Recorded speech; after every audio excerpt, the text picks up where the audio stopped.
4 new shows this week to review, including NBC's new Nurses, a miniseries with Bryan Cranston over on Showtime, and 2 imports from HBO Max.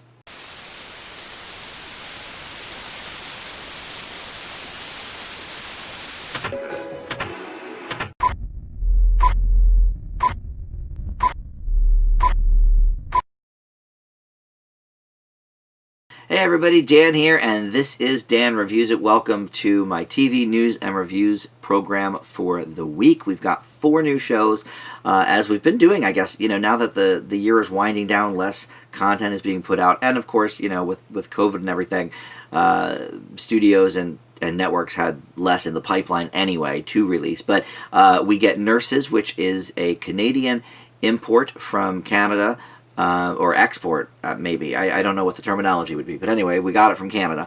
And I think it's from the same people that brought NBC their hit Transplant earlier this year. Both shows taking place in a hospital, both from Canada. We also have a show called Your Honor over on Showtime. That's a miniseries with Bryan Cranston. And 2 shows from the Sky Network coming over to HBO Max. One called 2 Weeks to Live, one called I Hate Suzie.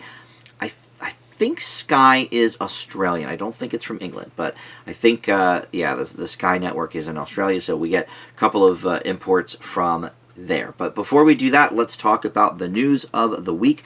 A few renewals to talk about. Nothing too major, but Samantha Bee, Full Frontal, her show on TBS is coming back for season 6. This is no surprise. It's going to debut in like a month, so I'm sure this was in the pipeline for a little while now, but just officially got announced this week. And she did very well in the pandemic. She was shooting shows from her backyard, so obviously doing well over at TBS. I guess that will be the last talk show standing on TBS, because Conan will leave this summer, and then of course George Lopez, he got canceled a few years ago. So I think, if I'm remembering my TBS lineup correctly, I think Full Frontal will be the last talk show on there. But speaking of talk shows, Kelly Clarkson renewed for seasons 3 and 4.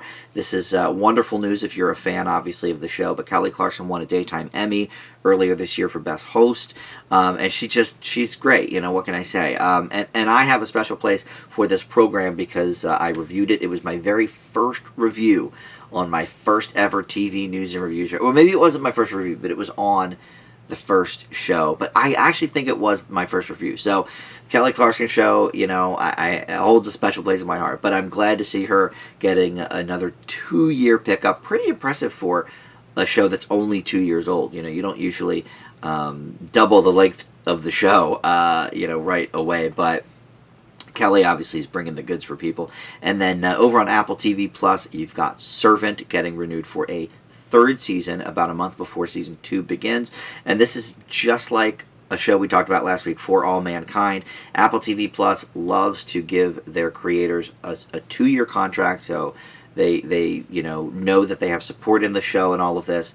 And so season 2 is not even premiered yet, but they've already commissioned a season 3 from M. Night Shyamalan for Servant. It's just what happened last week with For All Mankind, a month early. So it's great that they have faith in the show. I really enjoyed the couple of episodes I saw when I was able to review it months ago, and I think M. Night has certainly stumbled off and on through the years. I thought Split returned him to a great place. I thought Glass was horrible, so he's still got a bit of a pendulum swing there, but I liked Servant. I kind of thought it was story-wise set for more of a mini-series, but obviously I didn't see, beyond those first couple episodes, so maybe it gets real involved and twisty and everything. I thought Knight's show, Wayward Pines, was also pretty solid on Fox, but I don't think I ever ended up seeing the 2nd season. I watched the 1st season all the way through and really enjoyed it, and then it came back the summer of the next year, and I just kind of forgot about it, so I never did end up seeing what happened in Wayward Pines, and then it got canceled, so I'm not sure if it ever officially wrapped up, or not. But anyway, we can expect a season 3 of that. A couple of cancellations for you as well. One is cancellation of a show, and the other is just a cancellation of a reboot idea that was going around, and there were story meetings and whatnot. But let's talk about the actual show first. And that's Hellstrom over on Hulu. That will not be getting a second season. No surprise there. It's the last of the Marvel shows that they were having in development and production before Disney Plus existed and took over and was like, nope, we're going to do all the Marvel shows now. They used to be all be on Netflix. You'll remember Daredevil and Luke Cage and all that stuff. But this was over on Hulu. It was set to go with Ghost Rider, and then a few months into talks about Ghost Rider, that was dead in the water. So they were like, okay, well, let's move forward with Hellstrom. They probably shouldn't have, because it was terrible. But anyway, I think regardless of if people liked it or not, it was going to be canceled just because it was kind of the last one standing at that point. And then your reboot cancellation, Lizzie McGuire is going to not be airing after all. It was set to go on Disney Plus at some point in 2021, and everybody was on board, a lot of the original cast and crew.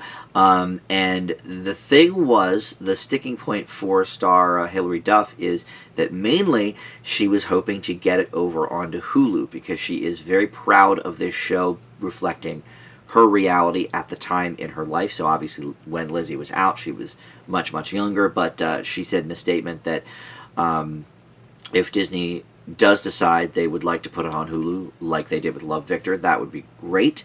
But she doesn't see the point of doing a show starring, a 30-year-old Lizzie McGuire going through actual adult things toned down for a PG audience, is what she said. So, look, it makes sense when I think about the whole, Disney Plus and Hulu. I mean, they're both owned by Disney, and they moved Love, Victor over to Hulu. They moved High Fidelity over to Hulu, which it blows my mind after watching just one episode of High Fidelity that they would even think about that for Disney Plus. It's even if they toned it down a little. I mean, it's R-rated, so you would have to tone it down a lot to put it on Disney Plus. But anyway, so Lizzie McGuire will not be going forward. But for you reboot fans, we've got a ton of reboot news coming up in the news here in just a moment. But first, a couple other things to talk about, some casting things and whatnot. So Sebastian Stan and Lily James are going to portray Tommy Lee and Pamela Anderson in a miniseries that revolves kind of around their sex tape scandal, a bit, I guess, about their marriage as well, but it's going to mainly focus on the fallout from the sex tape and how that happened and the vacation they went on, where they filmed it, and all of this. Seth Rogen's going to produce it. I don't know what I think about this. I don't think these people look really anything like the people they're portraying. Sebastian Stan I can see with some makeup. If he doesn't, shave maybe for a little while. I could see him doing the Tommy Lee, get the feathered hair going. I can see it. Lily James, I don't think looks anything like Pamela Anderson Lee. I guess now she's just Pamela Anderson. She's been married 3 other times. But I'm not seeing it from her. But okay, we'll see what happens with it. Seth Rogen, like I said, is producing. So is it going to be a comedic take on what happened? I don't know. That really was not in the article I read, so I guess we'll have to see about that. But that is gearing up for production. I thought that was interesting, and that's going to be on Hulu. It's already found a home. And then the other thing I thought was interesting that I found this week, so The Resident returns in a few weeks on Fox, which is the hospital show starring Matthew Chersey from Gilmore Girls and The Good Wife, and he is, the lead of this show, The Resident, which I really like. Of all the doctor shows out there, The Resident and what's the other one I like on NBC? It's not The Good Doctor, because I don't like that show. Although that does very, very well in the ratings, doesn't it? New Amsterdam, that's the one on NBC. I think I prefer The Resident more, but both are pretty good. But anyway, so this is going to be one of 2 shows, The Resident, and Blue Bloods is the other one. That's already started airing a couple of new episodes on CBS that are taking place after the pandemic is over. So I've just found this interesting because there's obviously a lot of hospital shows out there, and some of them have chosen to dive headfirst into the pandemic, including Grey's Anatomy, which gave Meredith Grey COVID in the season premiere. And then obviously, there's a lot of other shows that are talking about the pandemic in their episodes, like The Conners and Blackish and all that kind of stuff. So The Resident is not pretending that COVID never existed. But like Blue Bloods, they're basically fast forwarding time a couple of years to when the pandemic is sort of not such an issue anymore. The photo that came with the article had everybody in masks, and they weren't doing surgery at the time. So it may be when we return to the resident that most people will still be wearing masks. And the article specifically said that they're not going to gloss over the pandemic and pretend that it didn't happen. Some shows are doing that as well, where to make the show a little less time specific. So, in 30 years you could still watch it and not know that it was in 2020 or 2021.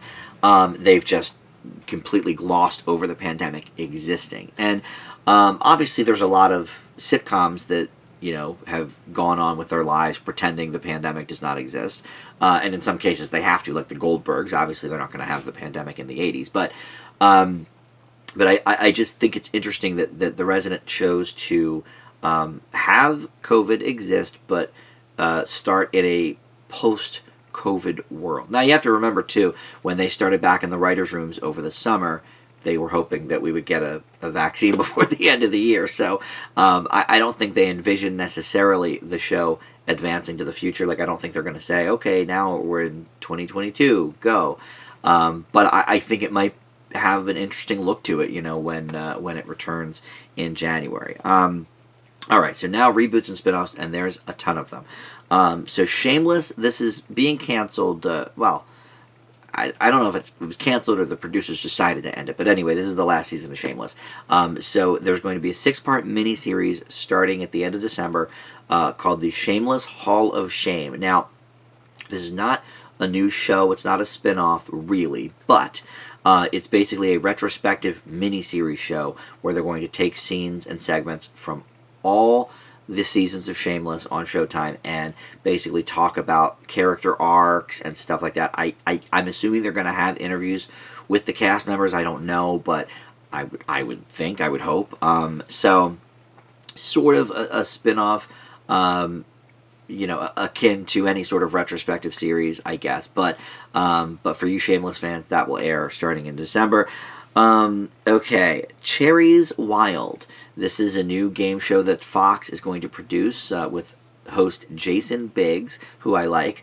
I don't think this is really any kind of technical reboot or spinoff, but the description of the show reminded me almost, verbatim here of The Joker's Wild, and it's even called Cherries Wild, and it's called that because Pepsi is sponsoring it. Wild Cherry Pepsi, I guess, is sponsoring it. And it's a trivia show where the end is a big, jackpot thing and slot machine. You pull it, and if you get 3 cherries, you win I think it's $250,000 or something. So it seems to me from the article that the most of the show is going to be more of the trivia contest, and it's just the final that you go into where you do the cherries. But is it like a final, like the new version of Press Your Luck, where the final is half of the show? I don't know. But Joker's Wild, of course, had the slots, the whole game. But I don't know. We'll see. I'm putting it in reboots and spinoffs because it seems so dubiously much like Joker's Wild. All right, Fantasy Island is going to be coming to Fox in the summer. Now, they've rebooted this a couple of times. I think the last time was probably in the late 90s. And then there was a movie version, which, by the way, I failed earlier this year. I've seen over 120 movies. I've only failed 3, and Fantasy Island was one of them for 2020. So I'm not so excited about seeing this, but we'll see. I never really watched the original show, though, either.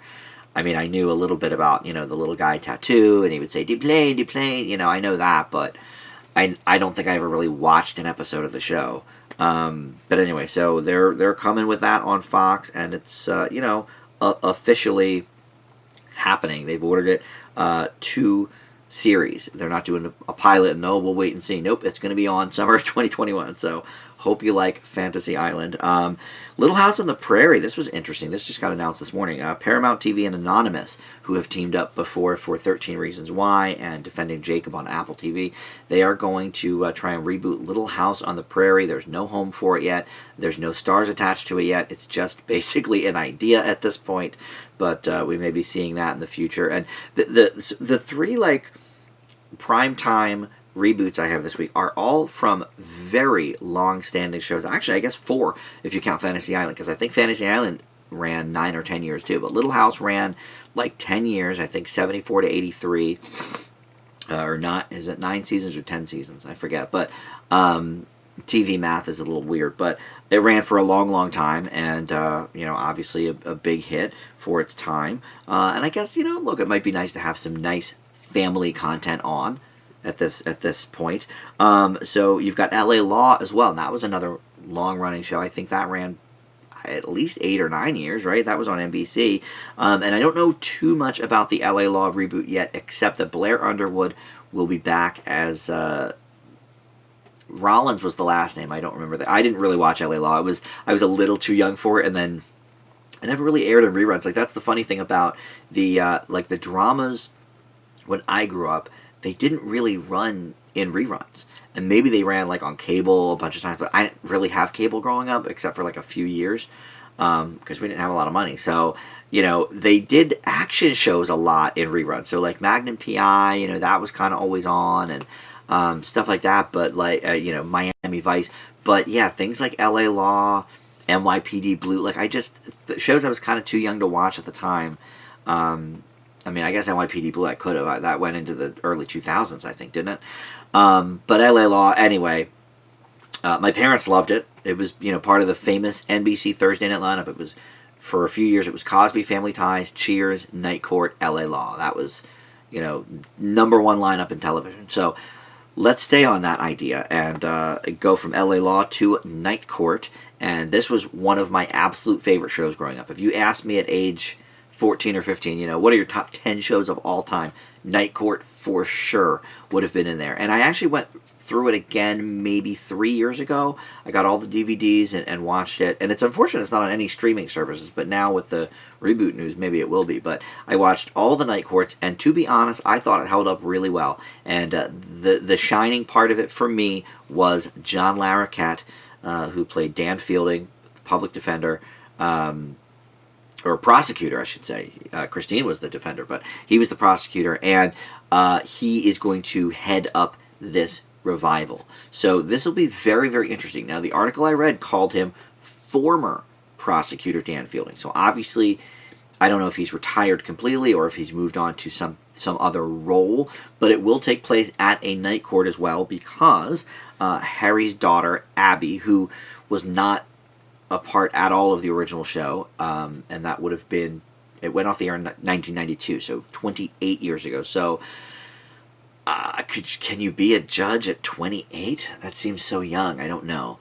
But whatever. Maybe they'll play with time a little bit. I mean, Roseanne did too, when they brought back the Connors. Darlene's daughter Harris really would be in her early 20s, but she's a teenager, so alright, you can play with time a little bit for some of these reboots, I guess. But anyway, she is a judge now, following in her father's footsteps. Now, Harry Anderson, who played Judge Harry Stone, he passed away a couple of years ago, so obviously, he won't be a part of this. I don't know who else from the original cast may be kicking around and wanting to do it. Everybody else is still alive, and a few of them are still doing things. I've seen Charlie Robinson pop up on a couple of things in the last few years, so I know he's still around. Richard Mall is still alive, but I haven't seen him do anything in a long time. But anyway, it's going to center around Dan Fielding, who is the best character anyway. He won 4 consecutive Emmy Awards for his performance as Dan Fielding, and then he probably could have won more, but he actually decided to stop submitting. He said, 4's enough, let's spread the love around. And we've seen him pop up more recently on things too. Every few years he does things. He was on a show on CBS just a few years ago. Was it Me, Myself, and I? I think it was. Where it was like 3 different generations of people, and he played, obviously the older one. So anyway, Melissa Roche from Big Bang Theory is producing this. She's the one who brought the idea to Warner Brothers. Big Night Court fan. And that's, I love I love when stars get big enough that they can kind of spread their power around for good. And so she has used her leverage in the industry to give us a reboot of Night Court. I hope it's good. I hope it's good. It's going to be a multi-camera show, just like the original. So, we'll see about it. But look, these are all still in the development stage. They could pull a Lizzie McGuire, and we could never hear from them again. I don't know, but for now, I'm pretty excited about that. All right, let's get to the reviews. And let's start over on NBC with Nurses. So they had success earlier this season with Transplant, which was exported from Canada. And now they're doing another Canadian show called Nurses. Obviously, taking place sort of in the same universe as Transplant. I don't think it's actually the same universe, but they're both hospital shows. Transplant had a much more engaging story, and Nurses maybe not so much. So they're in a Canadian hospital in Toronto, and it's just a group of nurses. Some of them are new to the game, and some are old pros, and they're fighting the good fight and trying to keep people alive and da da da da da. It's literally the most routine hospital show I've ever seen. And I've really liked Transplant. Transplant had a really interesting story with it. The lead character, it had something to say. Like, this is basically just like, well, nurses are hard up right now, and we're putting a lot on them. They're not getting the recognition they deserve. So let's give them a tribute show to really highlight how great nurses can be, and what an amazing job they have, and how hard it is, and how stressful it is, and all of that is so true. I know several nurses in my life. But I think if they watched this, they'd be like, this is the tribute. Like, it is the, I don't want to say the worst parts of every hospital show, but it certainly has parts of every hospital show in there. It's so generic. The acting is below average. The people are not compelling. The cases are not really compelling.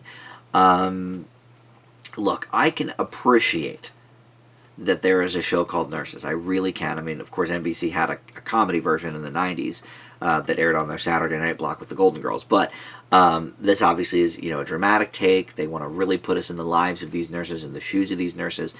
And this ain't doing it for me. I mean, it's like Frankensteining from all different shows. Like, they take a piece of Grey's, and they take a piece of ER, and they take a piece of Chicago Hope, and they all the biggies. I mean, I'll admit they're doing big stuff, but like it's not compelling.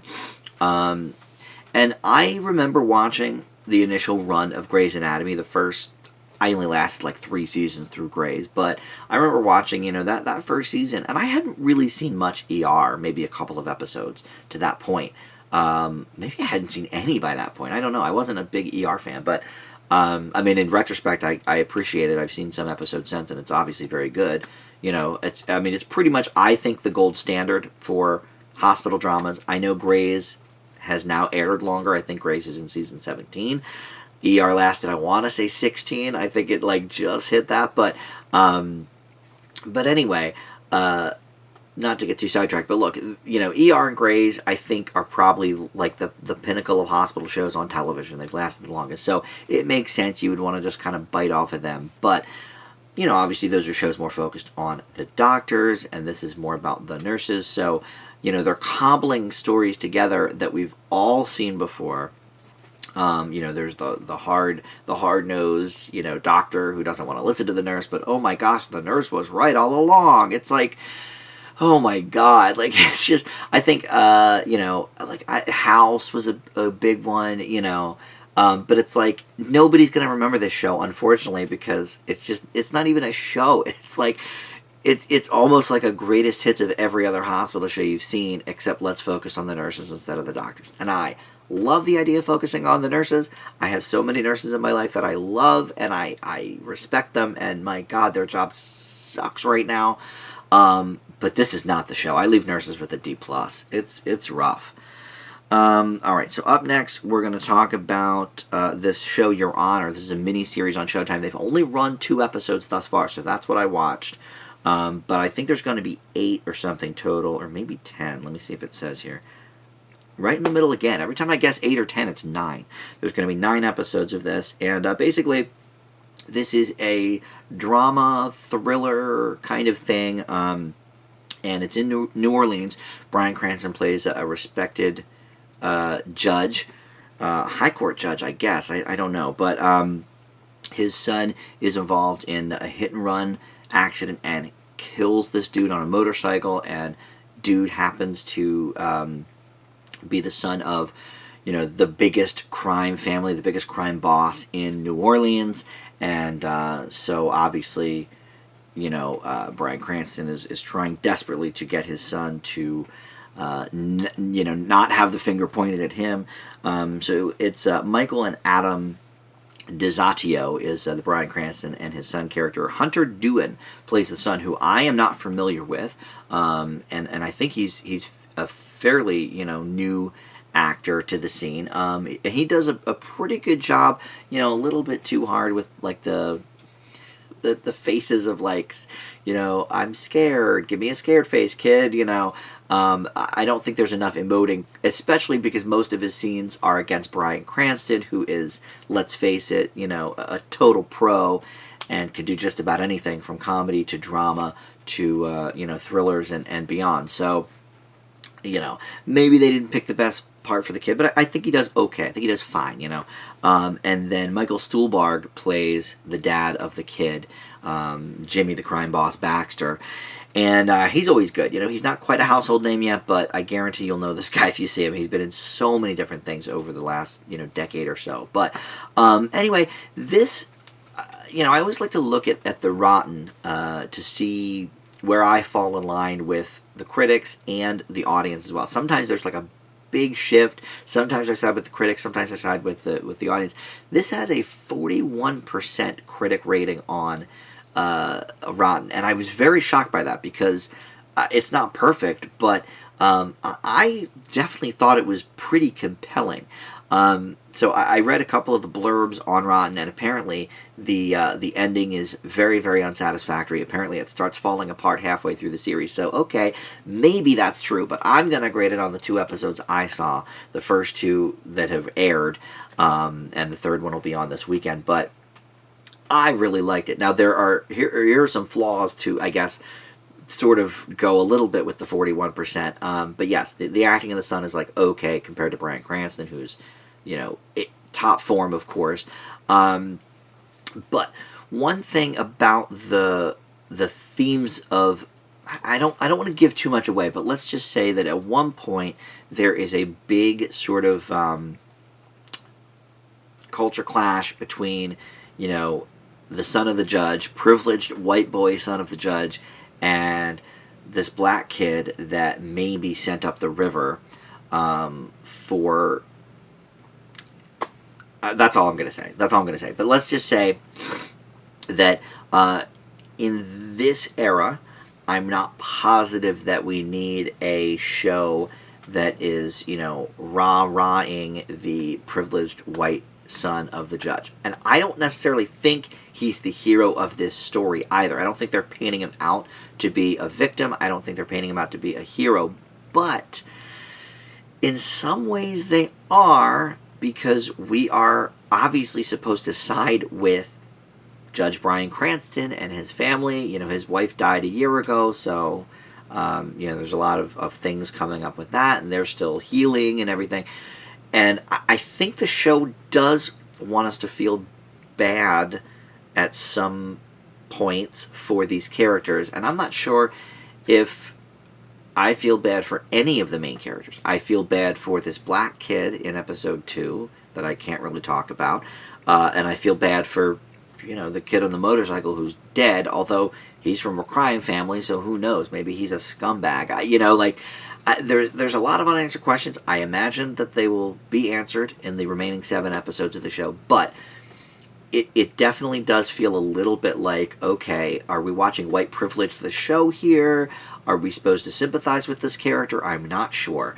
So I didn't love that. But other than like a slow first 20 minutes or so, it really kicks in to high gear with the tension and the thrills pretty quickly in that pilot. About a third of the way through, they're all at least the two I watched are over an hour. They're like an hour and 5 minute episodes, so you really get a good sense of these characters and stuff.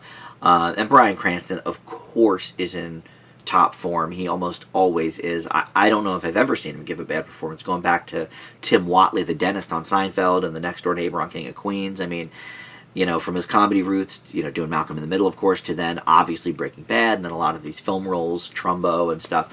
I think Michael Stuhlbarg was in Trumbo too, if I remember correctly. But anyway, so he's obviously the reason to watch this show, and I think in another actor's hands, a less capable actor, doesn't necessarily have to be Bryan Cranston, but if it was someone not on his level of dramatic television acting, I don't think the show would be nearly as compelling. Because even if you don't feel bad for the son, you do have to kind of sympathize with the dad. Although, I don't know, he's really skirting the law a lot in these first couple episodes to clear his son's name. So I don't know. Are we supposed to sympathize? I don't know. So it's definitely a mixed bag for me. I admit that. But I for sure think 41% is too low. I can recommend this. It is a positive grade from me at this point in time.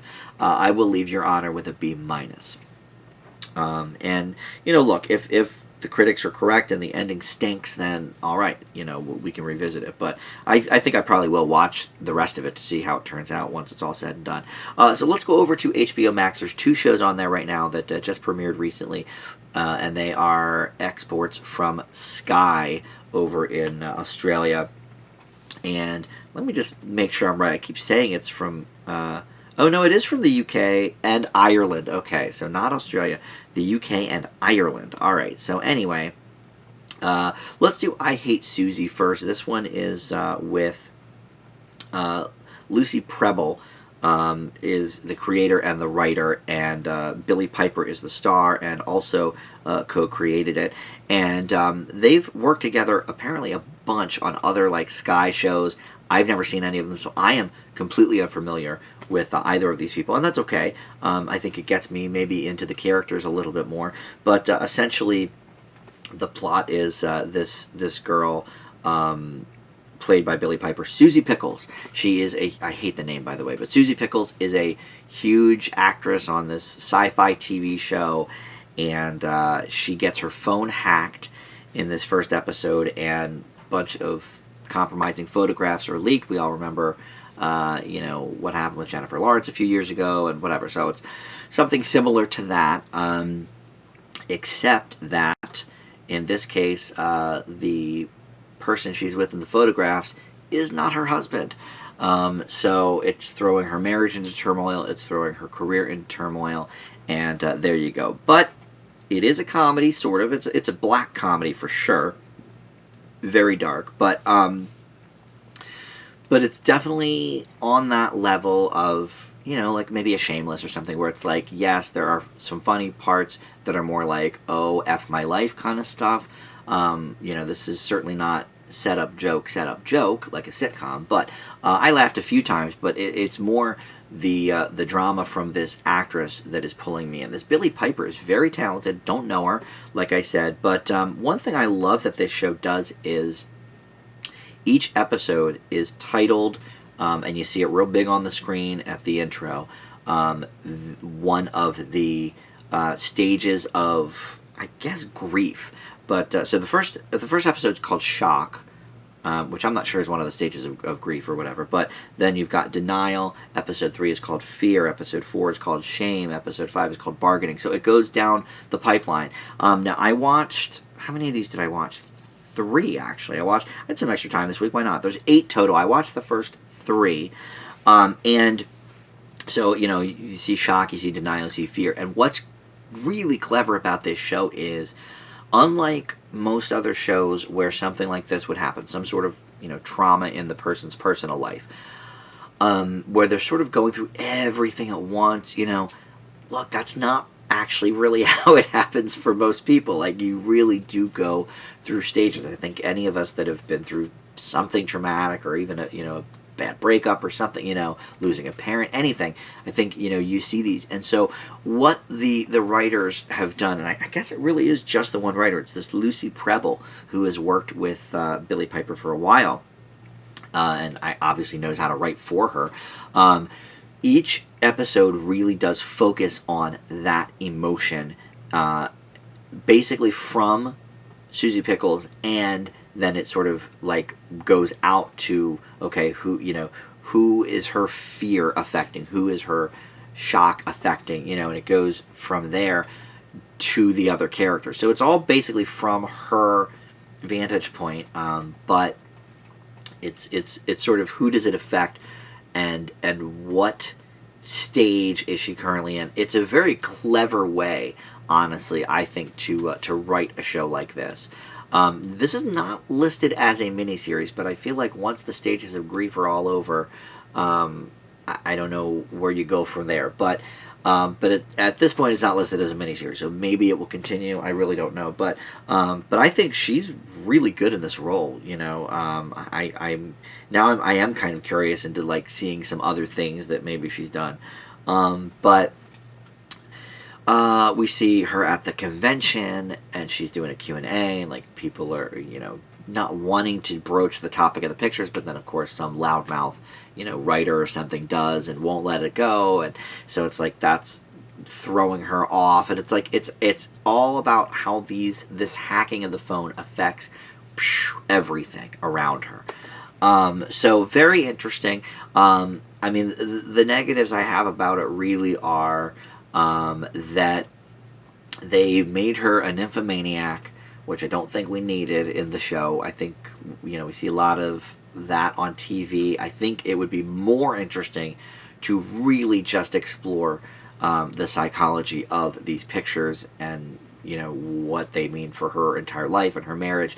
We don't need to necessarily also see her going out there and having sex with other people and da-da-da-da. And I get it. I guess they want us to be like, okay, well, sure, she cheated on her husband with that guy. She's an info, that's what she does. But it's like, to me, that doesn't need to be part of her story to make the show compelling. So that's really my biggest issue with it. And at least in one of the episodes I saw, they did make it a pretty serious, plot point. She's like doing coke with this guy and da-da-da-da-da, whatever. I don't think that stuff was necessary, but other than that, I thought this was very enjoyable and really quite interesting with the dealing with the different stages of grief and whatever, PTSD or whatever, whatever you want to call it, the stages of whatever is happening in your life, whatever trauma. I thought that was very, very brilliant. So I'm going to leave I Hate Suzie with a B+. I teetered on an A-, but I think the whole sexualization of the character, that part is sort of missing the point, I think, but other than that, yeah, I think it works pretty well. Alright, so finally we've got 2 Weeks to Live. This is another Sky show for Sky. This specifically says Sky UK, so this must be on the British Sky, and the other one must have been from Ireland Sky. But anyway, this one you will definitely recognize some of the names. Maisie Williams stars in this as Kim Noakes. She's, of course, hot off of Game of Thrones, which I did not watch, but she was obviously a big part of that show. And then her mother, Tina, is played by Cyan Clifford, who I've seen on a couple of different shows this year. She was on that Millionaire miniseries that they aired. I think that was from Sky as well, but I don't know who aired it in the U.S.